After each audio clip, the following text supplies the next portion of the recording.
देवता, इसका नाम है कामदेव और इसने सबको जीत लिया है। किसको किसको जीता है? तो इसका उत्तर है इसने किसी को छोड़ा नहीं है। ये भागवत के 10वें स्कंद का 29वां अध्याय है। 29 से 33 तक ये जो 5 अध्याय हैं इनको रास पंचाध्यायी कहते हैं।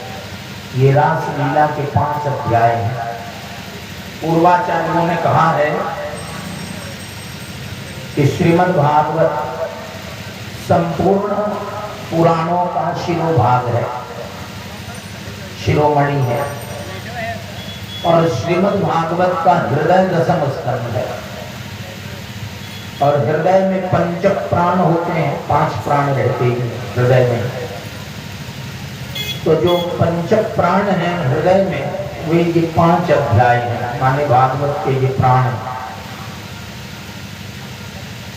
और इनमें हुआ क्या है? मानस रामायण का सुंदरकांड कामा विदोष रहितम कुरुमान संच। हृदय में यदि कामा विदोष आ गए तो उसके बाद हमारे प्राणों को असंतुलन की प्राप्ति होती है, शरीर और स्वास्थ्य के लिए कठिनाइयां खड़ी हो जाती हैं। तो ये 5 प्राण जो हैं इस 5 अध्याय में काम का निग्रह किया है, भगवान ने काम विजय की है। आधुनिक लोग ऐसा समझ लेते हैं यह काम की लीला है। काम की लीला नहीं है, काम विजय की लीला है, कृष्ण की लीला है। भागवत जी में काम की लीला नहीं है, इसकी लीला है कृष्ण। और श्री परीक्षित जी जिनको तुरंत मुक्त होना है वे काम की कथा सुनेंगे भी नहीं। किसकी कथा सुनेंगे? कृष्ण की, जिसकी कथा से उन्हें मुक्ति हो। भगवान श्री सुखदेव जो परमहंसाचार्य हैं, जन्म लेते ही पृथ्वी पर पांव रखते ही जिन्होंने उत्कट वैराग्य के कारण संन्यास ले लिया। यम प्रव्रजन्तमनुपेतमपेत कृत्यम द्वैपायनो विरह कातरयाजुआव।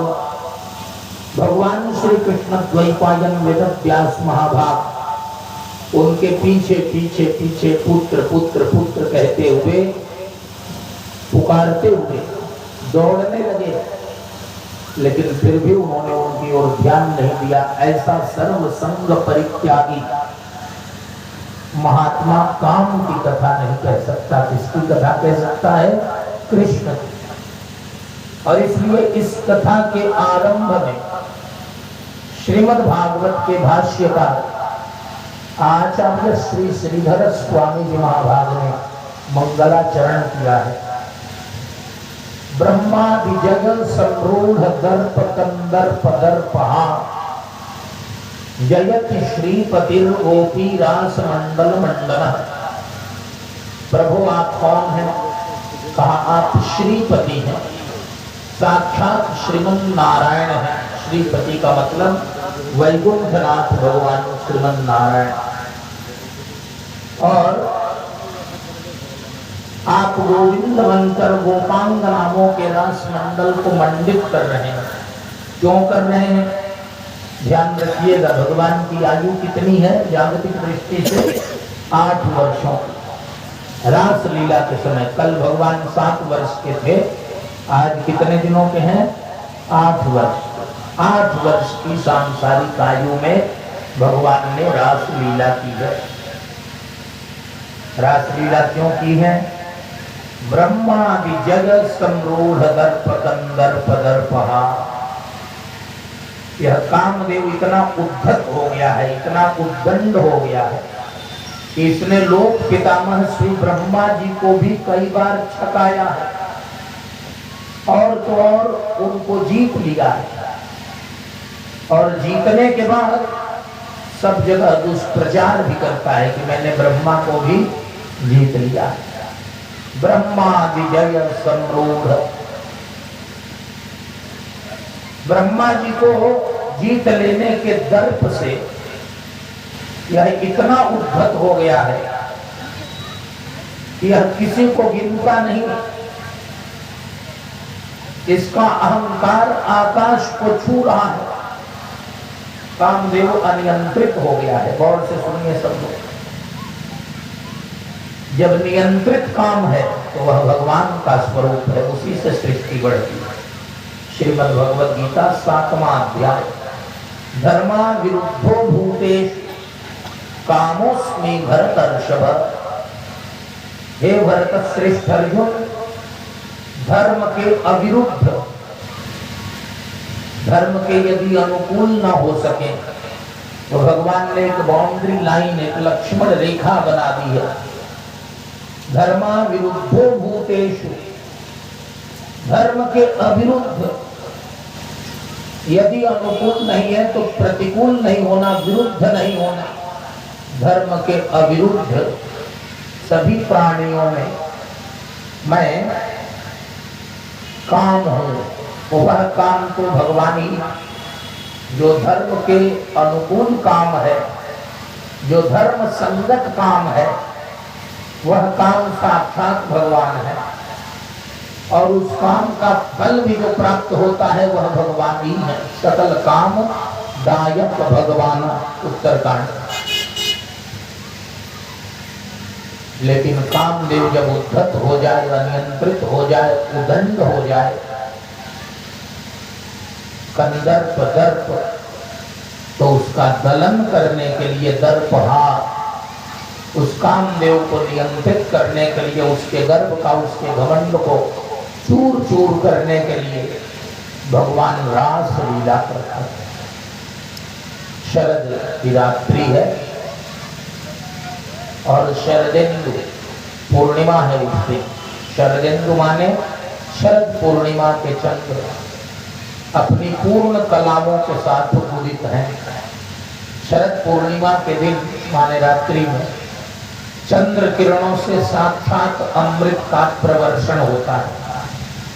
और इसी से हम सनातन धर्मावलंबियों के यहाँ शरद पूर्णिमा का उत्सव है। उस दिन खीर बनाकर खुले आकाश में भगवान को भोग लगाकर रखी जाती है।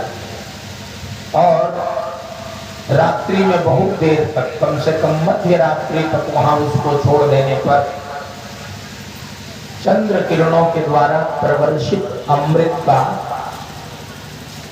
उस खीर में सन्निधान हो जाता है।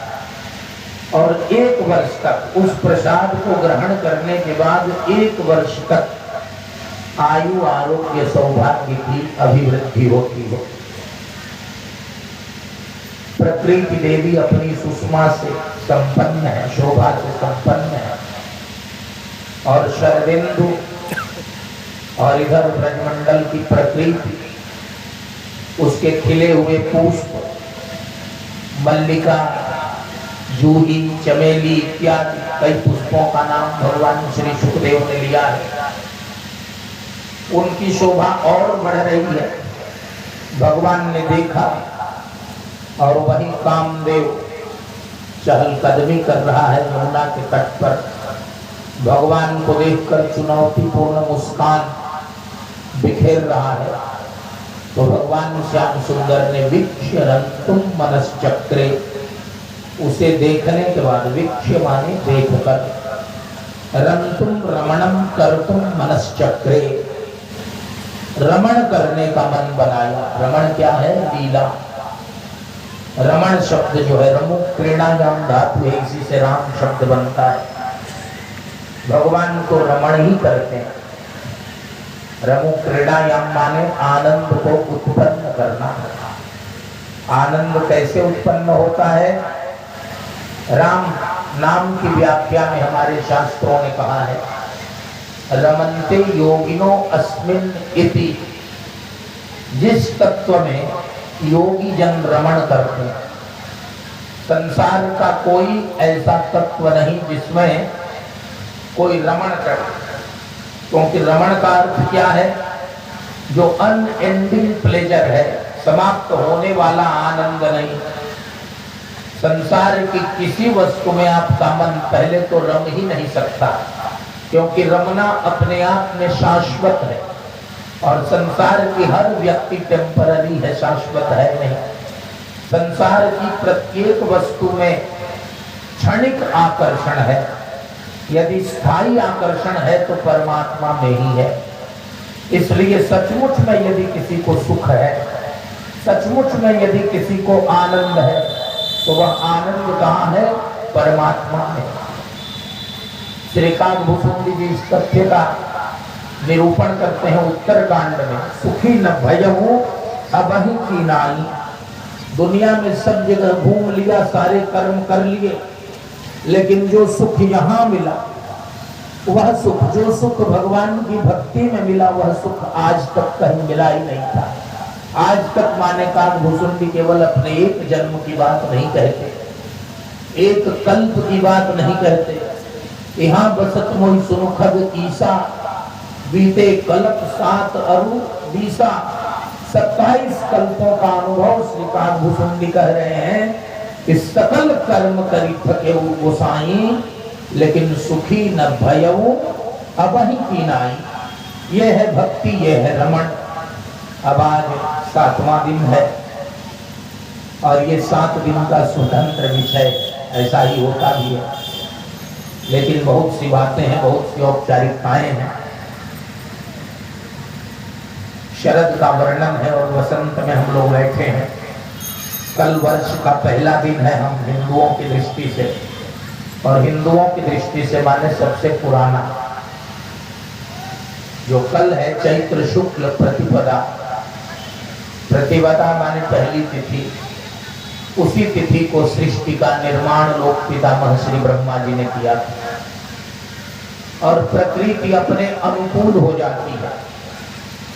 जो नव वर्ष हमारा है वह देखिए कितने समय पर है, प्रकृति अपने आप अनुकूल है, कहीं अलग से कोई ठिठुरन नहीं, कोई कंपन नहीं।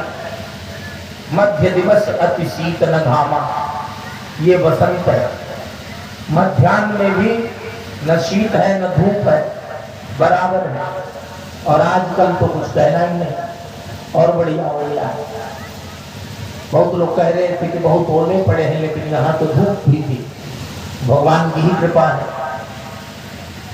तो पावन काल लोक विश्रामा, वर्ष प्रतिपदा का स्वागत कर रहे हैं हम लोग। नई ऊर्जा, नवरात्र, नई उपासना, नई आशा, नया उत्साह, नई साधना और नई सिद्धियां, ये सब हमारी प्रतीक्षा कर रही हैं। उसकी पूर्व संध्या पर इस कथा की पूर्णाहुति, माने पिछले संवत्सर की पूर्णाहुति, हमारी कथा की पूर्णाहुति एक साथ हो रही है।